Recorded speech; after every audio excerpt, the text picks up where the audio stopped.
મહેસાણા જિલ્લાના વિજાપુર તાલુકાના પાટીદાર સમાજ દ્વારા ક્રાંતિ સભાનું આયોજન કરવામાં આવ્યું હતું।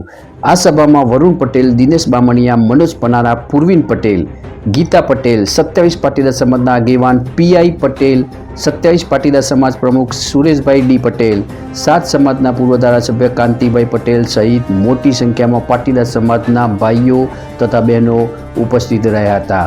લગ્ન નોંધણીમાં માતા પિતાની સંમતિ ફરજિયાત કરવાના મુદ્દે ક્રાંતિ સભા આયોજિત કરાઈ હતી। પ્રેમ લગ્ન અટકાવવા લગ્ન નોંધણીમાં માતા પિતાની સંમતિ ફરજિયાત ક્રાંતિ સભાના માધ્યમથી ઝુંબેશ શરૂ કરાઈ છે। આ ભાગેડુ પ્રેમ લગ્ન અટકાવવાની ઝુંબેશ અને પ્રેમ લગ્ન નોંધણીમાં માતા પિતાની સંમતિ ફરજિયાત કરવાની માંગમાં તમામ સમાજના આગેવાનોએ માંગને વ્યાજબી ઠેરવી સમર્થન જાહેર કર્યું છે।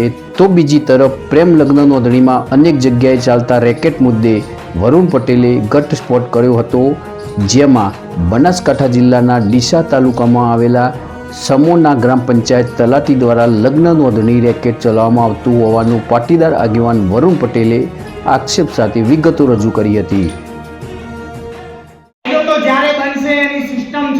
બંધારણમાં ફેરફાર કરવો કોઈ એક બે દિવસના કામ નથી, પણ મારી સૌથી પહેલા માતા બહેનોને વિનંતી છે, કારણ કે મારા ભાઈઓ તો બિચારા વિરોધ હોય પણ માતાઓનું બેકઅપ બહુ હોય છે, એટલે મારી માતાઓ બહેનોને વિનંતી છે કે દીકરીઓ આવું તો પગલું ભરશો જ નહીં, ભરવું પડે તો મા બાપને સંમત કરો, સમજાવો, હકીકત કહો, અને મા બાપ એ જોશે તો ચોક્કસ તમારા લગ્ન કરાવશે।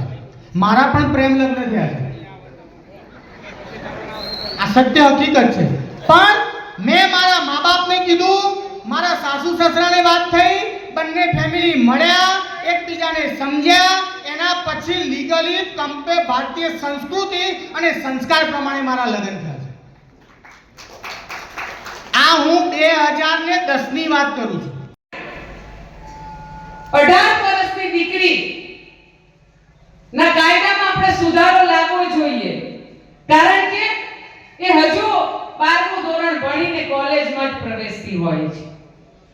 18 વર્ષની દીકરી જેને હજુ બિલકુલ સમજણ ના હોય, સ્કૂલમાંથી સીધી કોલેજમાં આવે અને 100 રૂપિયાના રેબનના ચશ્મા, 200 રૂપિયા કપડાની જોડી અને માંગેલું બાઈક, માંગેલા પેટ્રોલ અને કલર કરે। હમણાં સરસ આપણા આગેવાનોએ 27 સમાજના આગેવાને કહ્યું કેવા માંગેલા બાઈકે, પછી હમણાં પૂર્વિનભાઈએ કીધું ખૂબ સરસ, અને અમારા સરપંચ દીપાભાઈ, અમારા બધા જ આંદોલનકારીઓ, આમ તો નામ લેવાય, દર્શનભાઈ વકીલ અને પીઆઈ પટેલને તો કેમ ભૂલાય, અમારા આંદોલન વખતે કઈ પણ હોય કે કાકા આ કરવાનું છે, છોકરાઓ આવી જાવ, હર હંમેશા અમને સામાજિક રીતે બહુ મોટું પીઠબળ એમને આપ્યું છે।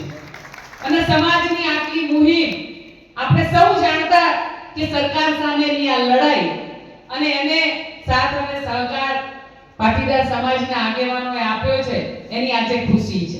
અમારા ગામ 27 સમાજ કહેવાય પણ 33 ગામ છે, 33 ગામમાં અમારા સમાજના યુવાનોએ એક જાગૃતિ અભિયાન શરૂ કર્યું, અને એ વખતે લગભગ વર્ષની 40 દીકરીઓ પ્રેમ લગ્ન કરતી હતી, એમાંથી એમણે વર્ષની 3 દીકરીઓ પ્રેમ લગ્ન કરે એ લેવલ અચીવ કર્યું માત્ર સમજાવટથી। તો ફરી પાછું આ મોબાઈલના યુગમાં એ વાત બદલાવા માંડી છે, એટલે આપણે ગુજરાત લેવલે આની ચોક્કસ આ ક્રાંતિ સભાને સાચા અર્થમાં દીકરા દીકરીઓનું ભવિષ્ય, કારણ કે પહેલા મોસાળ જોતા, પહેલા એનું પિયર જોતા, મા બાપના ગુણગાન જોતા, એ બધું જોવાના બદલે ખાલી મોટરસાઇકલ ઉપર અને મોબાઈલના મોડેલથી જે લગ્નો થવા માંડ્યા છે એને ચોક્કસ રોકવા જોઈએ, અને આ 3 પેઢીના સંબંધ તરફ આગળ વધવા માટે આપણે બધાએ કરવું જોઈએ।